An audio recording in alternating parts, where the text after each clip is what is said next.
Moi je suis addict hein. Moi c'est justement toi c'est vrai que t'as mis combien de sous entre nous là depuis que t'as commencé ce FIFA? Parce que toi t'as commencé à mettre du. On n'est pas loin d'un maintenant. SMIC là. Vraiment on ça s'abuse hein, quand même. Ouais, c'est tout ça pour faire 17-13 en fait de champ quoi. Tu as quand même mis plus d'argent que moi dans le jeu. On n'a pas le même niveau, d'accord.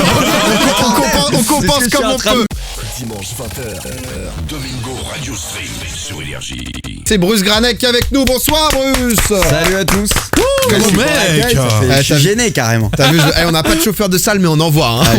On donne tout ce qu'on peut. Ça bosse. Bah merci d'être avec nous déjà. C'est toujours un plaisir. Ça fait très plaisir de t'avoir là. Alors Bruce, on t'a appelé la machine, on t'a appelé sport. C'était il y a longtemps ça. C'était il y a très longtemps. Alors tu vas nous parler un petit peu de tout ce que t'as fait parce que c'est très vaste. T'es avant tout, je pense, un amoureux de foot. On peut le dire. On va discuter un petit peu football avec toi aussi.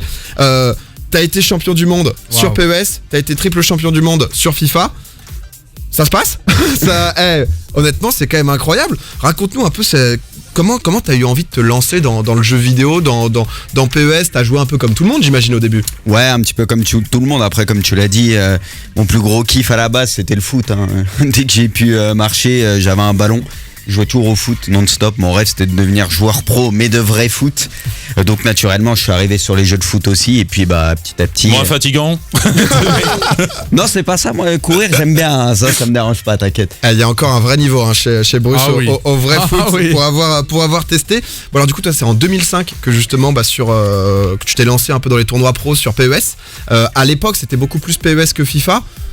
Pourquoi t'avais fait ce choix de PES? J'avais fait le même choix, hein. Beaucoup de gens, j'avais l'impression avant c'était plus c'était la mode le meilleur PES jeu, que FIFA, c'était le non plus populaire. C'est juste qu'il n'y avait pas photo à l'époque. Hein. PES, c'était le bien culturel numéro 1 en France. Ouais. Et c'était de loin le meilleur jeu de foot. Et c'est vrai que le jeu était vraiment top. Donc tout le monde jouait à PES. Quoi. PES 5 c'est l'année donc 2006 où tu remportes donc premier titre donc de champion du monde. Wow. C'est vrai qu'à l'époque 2006 c'était carrément c'est le boss hein, 2006 hein, j'avoue hein. C'était il y a 12 ans l'e-sport maintenant on le voit partout, on a l'impression que c'est désormais aussi une discipline olympique. Ça a été récemment annoncé avec League of Legends et StarCraft 2. Ouais.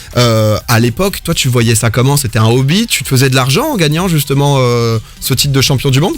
En fait au tout début franchement je jouais pour m'amuser parce qu'il n'y avait pas beaucoup de tournois avec des gros cash prize donc forcément c'était compliqué d'en vivre. Ouais. Après j'ai eu la chance d'être assez régulier on va dire et mon premier gros cash prize en gagnant la Coupe du Monde sur PS5 même si c'était à l'époque c'était le SWC. Ouais toi c'est ça surtout c'est le fait t'as été un des joueurs les plus rapidement on va dire capable de partir en inter en fait.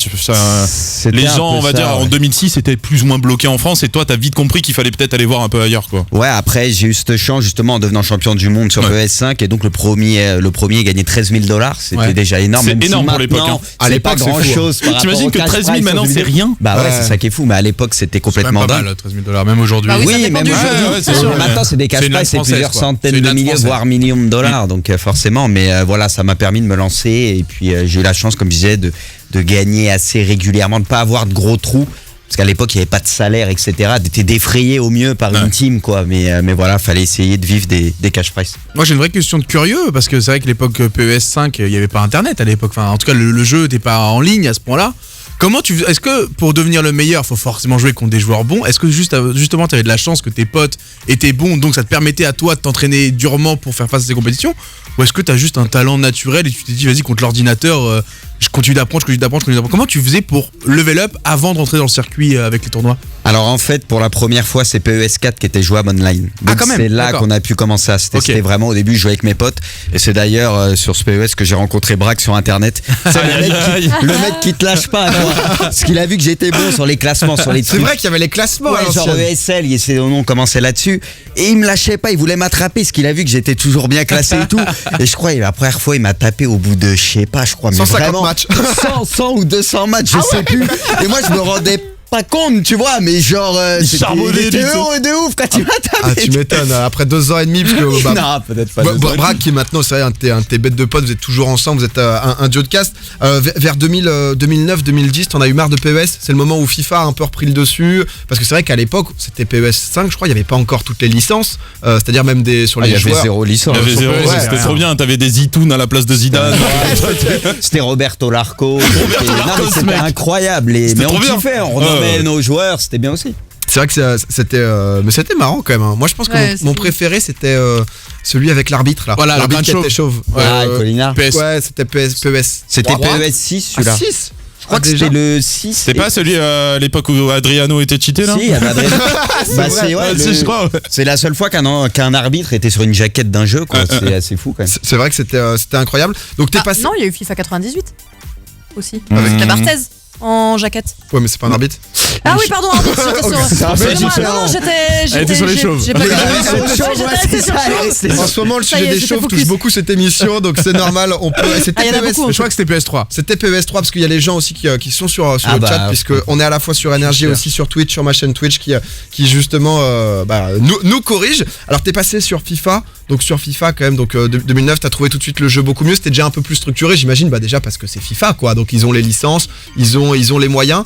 Tu t'es senti direct bien sur le jeu? En fait, c'est que PES c'était la fin, très clairement. Le jeu il ressemblait plus à grand chose. Donc forcément, on s'est tourné vers FIFA. Et pour le coup, FIFA, en fait, c'est dès que c'est passé aux consoles nouvelle génération, c'était la 360 et la PS3 à l'époque. FIFA a complètement réussi son passage donc à ces nouvelles consoles. PES s'est loupé. Et donc la transition c'est plutôt bien faite sur FIFA 9 parce que je suis devenu champion de France et champion du monde. Et c'était un petit peu le prolongement de PES, l'idée du PES du futur que je me faisais, et je me retrouvais complètement sur FIFA, même si ça reste un jeu de foot, mais c'est comme les FPS. Hein. Ouais. Tu peux être ultra fort sur un FPS précis et sur un autre FPS être juste bon. Donc ça reste quand même assez différent, mais pour le coup. De ton côté, ça a été en tout cas, parce que petite transition, champion de France, champion du monde direct. T'as enchaîné derrière justement, encore sur d'autres titres. Ça a été quand tes années de titres justement FIFA 2012. T'as fait champion de France aussi donc à Paris. T'as enchaîné petit à petit, t'as été appelé donc la machine par tout le monde, c'est ouf. Il y a carrément un reportage qui avait été fait sur toi justement d'à peu près. Il est hyper stylé pour le coup, le reportage, même je pense à remater encore d'aujourd'hui, il a pas dû trop vieillir, et j'avoue que c'était un des premiers reportages The Machine à l'époque qui était bien stylé. Plaisir. Ça doit être difficile. Ce moment, mais c'est vrai que c'était quand même 2009-2013 ces titres. 2009-2013, et t'as été quand même un des premiers à porter les couleurs de la France dans des compétitions internationales, et pour ça je te dis bravo. Voilà. Je tiens à te dire pointé du doigt au début, je me suis dit, toi mon Spank, je tiens à te dire bravo. Non mais c'est vrai que c'est quand même ouf, et t'étais un des seuls justement. Est-ce que tu regrettes peut-être d'avoir percé au moment, d'avoir été vraiment le boss de FIFA dans ton domaine, au moment où l'e-sport était encore un petit peu méconnu? Aujourd'hui, il aurait jamais réussi. Il le sait lui-même. La concurrence est folle maintenant. Ah, c'est dur. C'est grave de me dire ça, je sais pas comment je dois le prendre. Non, je te taquine. Non, mais éclate-le. On a mis tout le monde qu'on se connaissait bien, donc je taquine. Non, mais c'est vrai que je pense que les choses ont été faites comme ça. Et il y a peut-être un fond de vérité dans ce qu'il dit. Peut-être que j'aurais pas réussi aujourd'hui. Bien évidemment, c'est beaucoup plus développé aujourd'hui, mais voilà, j'ai aucun regret. Ça me permet d'être là où j'en suis aujourd'hui. Donc voilà, franchement, ça sera à refaire. Avec plaisir. Ça reste un beau champion qui a transmis de très belles valeurs à la génération qui a suivi. Dis-le, grâce à qui il y a les jeunes ça pour faire style. Non, je te jure, tu sais très bien. En plus, ça a donné vraiment le mot d'ordre à la suite. Et je sais même pas si un autre Français a réussi à faire au moins champion du monde, parce que à chaque fois, tu restes la référence malgré t'es le joueur le plus que tes titres datent de 2012, 2006. Il y a une émission en 2014. C'est pas à moi de le dire. Moi, c'est fou quand même. Non, mais je suis pas. C'est pas à moi de juger. Je crois que c'est toi, toujours, parce qu'il y a eu le petit jeune là, je crois, c'était Astank là à l'époque, qui avait 12-13 ans, je sais plus, c'était impressionnant ça déjà. C'était une machine de guerre. Très très fort. Et au final, il a pas tenu dans la longueur ce que toi t'as réussi à faire. Au final, 12 juillet 2015, mon jour de naissance, c'est lié. Il y a une connection avec moi. C'est à peu près le moment où on s'est rencontrés. En plus, la date quoi. Ah pardon. C'est on va le muter, Doag. Ça va être très bien pour la suite. Tu décides de stop, t'en as eu marre, justement, c'est trop peut-être d'investissement, parce que quand on voit qu'en 2006, t'as été champion du monde sur PES, quasiment 10 ans après, 9 ans après, tu décides de stop, c'est déjà une carrière qui est quand même assez intense, parce que c'est vrai que dans l'e-sport, c'est assez rare d'avoir plus de 4-5 ans au top level. Ouais, exactement, c'est vrai que j'avais commencé à 16-17 ans, et donc faire ça pendant 10 ans, c'est vrai que c'est un petit peu usant. Parfois, les gens qui connaissent pas trop le monde de l'e-sport s'en rendent pas compte, mais mentalement et tout, c'est vraiment compliqué. T'as des entraînements, je pense, surtout quotidien. Toi, t'avais un coach qui te suit quand même un peu et tout. Donc, c'est la pression en fait. C'est vraiment les déplacements aussi, genre à l'étranger. Tu peux surtout pas louper quoi. C'est-à-dire que t'es tellement entre guillemets annoncé comme la machine que le moment où tu loupes, t'es. Ça c'est le pire truc.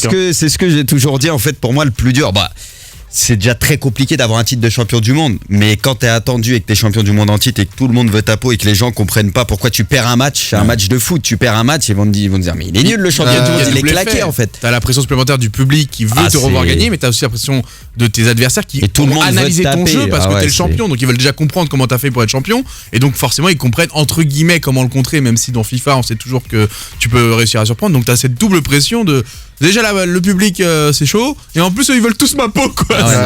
Alors entre temps c'est vrai que donc t'as arrêté ta carrière de joueur pro, t'es parti plus sur du streaming, sur du YouTube, des trucs un peu plus tranquilles où justement tu peux jouer quand même à bon niveau sans avoir non plus des brutes de compète, mais t'as quand même réussi. Moi je me souviens, je crois que c'était il y a 1 an et demi à peu près, à l'époque où FUT, donc qui est le mode compétitif, donc FIFA Ultimate Team, où le but est de récolter des cartes et justement faire votre propre équipe, il y avait le FUT Champ qui venait d'arriver, t'as lâché en live devant plus de 50 000 viewers un 40-0, c'est-à-dire 40 victoires, 0 défaite, alors qu'ils jouent pas tout le temps contre des mecs qui ont la dalle quoi. À ce moment-là t'étais particulièrement en bonne forme. C'est que le 17 me correspondait plutôt bien, tu vois, c'était un jeu de construction, donc forcément ça me favorisait un petit peu, mais ouais, cette soirée était fou, et en plus c'était la première année pour FUT Champions, donc c'est le mode compétitif sur FIFA. Donc forcément c'était très kiffant. En plus je crois que j'étais l'un des premiers Français à le faire, en plus en live, donc tout était nouveau en fait. Donc c'était dingue.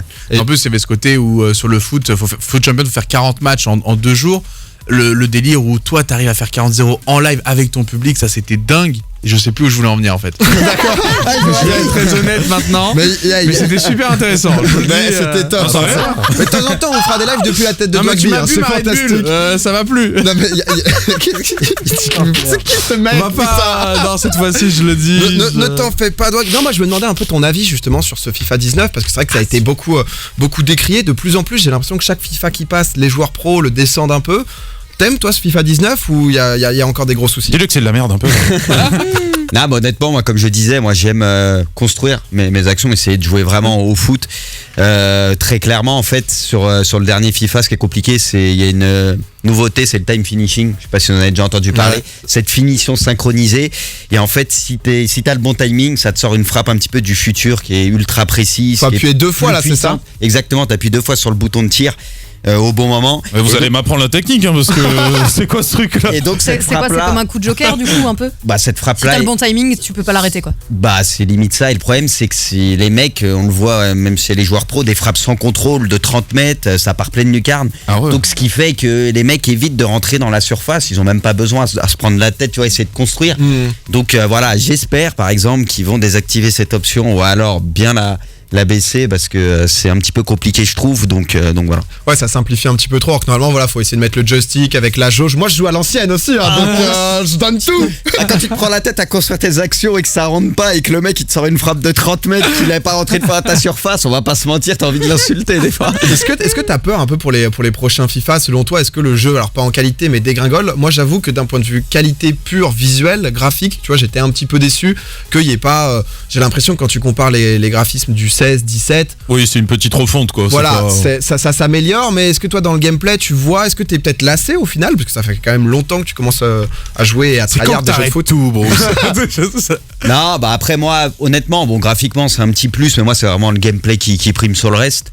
Voilà, après on verra avec le temps. Moi perso, je suis jamais vraiment lassé. Après, il y a certaines versions que j'aime plus que d'autres, bien évidemment. Normal, ouais. Après, on va voir. Ils sont capables aussi de te sortir beaucoup de nouveautés. Il y a bientôt les nouvelles consoles qui vont arriver. En général, il y a un gap qui se passe, un nouveau moteur sur le jeu, etc. Donc à mon avis, il va y avoir beaucoup de changements très bientôt, peut-être pour le prochain FIFA, on sait pas. Donc faudra voir à ce moment-là. Mais après, ils arrivent quand même à se renouveler. Puis chaque année, FUT est remis à 0. Donc ton équipe c'est surtout ça, de 0. Moi, je suis addict. Moi, c'est justement. Toi, c'est vrai que t'as mis combien de sous entre nous là depuis que t'as commencé ce FIFA? Parce que toi t'as commencé à mettre on n'est pas loin d'un SMIC là. Ça s'abuse quand même. Ouais, c'est tout ça pour faire 17-13 en FUT Champ quoi. T'as quand même mis plus d'argent que moi dans le jeu. On n'a pas le même niveau, d'accord. On compense comme on peut. Non, un peu moins quand même, mais ça commence à être beaucoup. Mais en plus c'est Bruce qui a fait que j'étais totalement addict. J'ai fait quelques. C'est ta faute en plus. Il est en train de dire ça. Quelques tutos et tout sur sa chaîne. Mais il est pas mal PH. Non, la dernière fois il a fait un bon résultat en fait.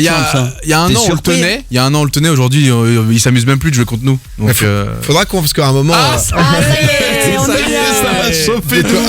Ne sors pas des time finishing. Non, mais à un moment, faudra faire un petit match parce que je pense que Braque, ton acolyte de toujours. C'est fini pour Braque. Je peux peut-être le tenir. En parlant justement de Braque, donc voilà, ça a été ton sparring partner, donc celui avec qui tu t'entraînais à l'époque où tu étais joueur pro, c'est toujours ton bête de pote. Vous commentez ensemble, vous êtes aussi donc dans une émission sur Bein, ce qui est quand même impressionnant donc à la télé. Vous faites l'Orange Ligue 1, c'est quoi pour expliquer un peu aux gens? Bah alors en Ligue 1 en fait c'est un petit peu le championnat de France. En fait chaque joueur représente un club de Ligue 1 et donc il y a une compétition et des qualifications et à la fin il y a tous les représentants de chaque ville, de chaque club pour une grande finale et donc à la clé il y a forcément il y a du cash prize et puis ça te permet aussi de rejoindre le circuit officiel des compétitions FUT.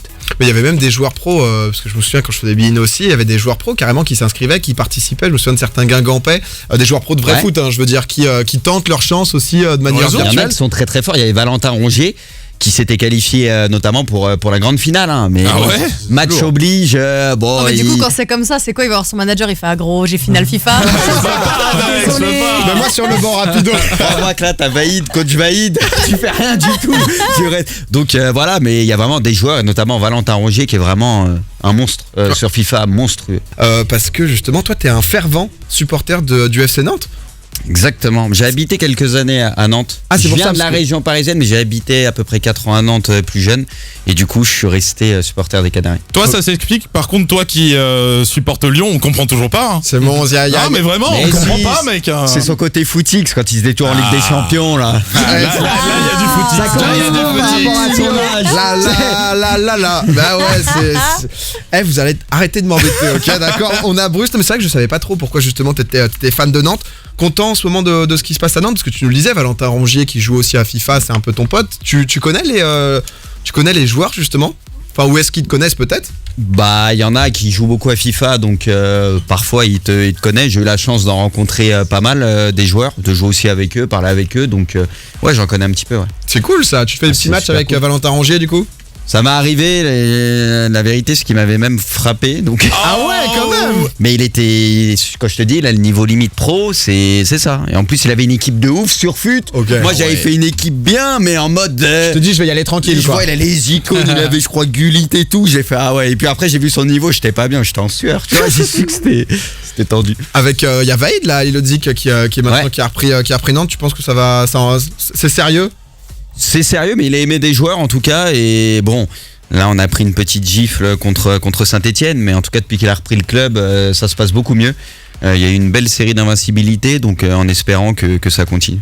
Moi je me demande un peu, parce qu'on te voit du coup sur Bein, on commentait du FIFA, on te voit le lundi, tu fais une émission qui s'appelle Le Barbug sur ta chaîne Twitch, avec Braque, avec Zach Nani. Avant tu faisais aussi hors-jeu, donc des émissions où ça parle foot.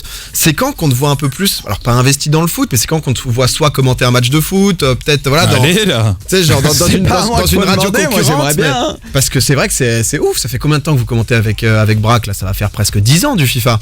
Ouais, enfin Braque, lui, ça fait plus longtemps que moi, vu que moi j'étais joueur, forcément, je pouvais pas faire les deux. Mais ouais, ça fait un petit moment. Après, moi, je vais pas te mentir, je demande que ça. Hein. J'adore le foot. Si on me propose de commenter un match de foot ou quoi, bah ça serait avec grand plaisir. Ça serait ouf en vrai, hein, parce que de temps en temps, c'est vrai que sur Bein, en fait, comme ils commentent quasiment tous les matchs de Ligue 1 sur les différentes chaînes, il y a des matchs où bon, la qualité des commentaires se fait un peu défoncer quand même.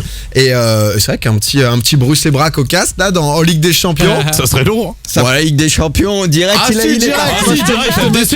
Ligue 1 déjà, ça me va très bien. Après, ça, je crois que c'était Braque que j'avais vu, il avait dit même un petit match de Ligue 2, ça passe. C'est kiffant. Bah ouais, j'imagine. Je pense que surtout entre FIFA et le vrai foot. Bon, il y a le temps, forcément, c'est 1h30 un vrai match, mais vous êtes capable quoi. Bah, il l'a déjà montré de toute façon avec le futsal que vous avez fait là quand il vous a commenté, mec. C'est vrai. Là, les sensations. C'est vrai d'ailleurs. Il fallait combler pourtant parce que des fois là, je rigole. J'étais surpris, je m'attendais à pire honnêtement. On avait organisé un petit match de 5, donc de 5 contre 5 au foot entre deux équipes de streamers de la Stream Team. Donc j'étais avec Dwag contre Solari et c'est vrai que c'était Bruce et Braque en cast. Et vous avez été plutôt gentil quand même dans l'ensemble. Bon, mon Bruce, il est 21h25, on se rapproche du moment fatidique. Ça va être l'heure du Too Fast. Le Too Fast. Aïe. Petite question, tiens, avant, demain, c'est la remise du Ballon d'Or.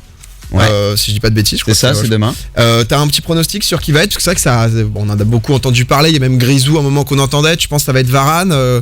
Normalement, de ce qui se dit, c'est Modric. Apparemment, ça a plus ou moins fuité. En tout cas, depuis un petit moment, ça devrait être Modric qui a été élu meilleur joueur de la Ligue des Champions, du Mondial. Je pense que ça va être lui. Sinon, j'avoue que même si en ce début de saison c'est un peu compliqué pour Varane, mais il a fait une grosse Ligue des Champions la saison passée. Il a gagné la Coupe du Monde dans une très bonne Coupe du Monde. Moi perso, j'aurais peut-être donné à Varane. Ça fait du bien de récompenser des défenseurs aussi. Ça joue justement l'année en cours. Parce que c'était un peu le débat, est-ce que cette année ça va jouer le début de saison du Real Madrid qui est quand même pas fou? Ça s'est arrêté il y a à peu près une semaine. Mais tu vois, Modric est aussi au Real et normalement ça devrait être lui qui a le ballon d'or. Eh ben écoute, on verra tout ça justement demain, on tiendra au courant. En tout cas toi, t'aurais aimé que ce soit Varane, c'est vrai, un Français ça aurait fait plaisir pour une Coupe du Monde. En plus un défenseur, ça aurait été historique depuis Cannavaro. Domingo, Alicia, Douag, Zonk. Tous les dimanches, 20h minuit, sur Énergie.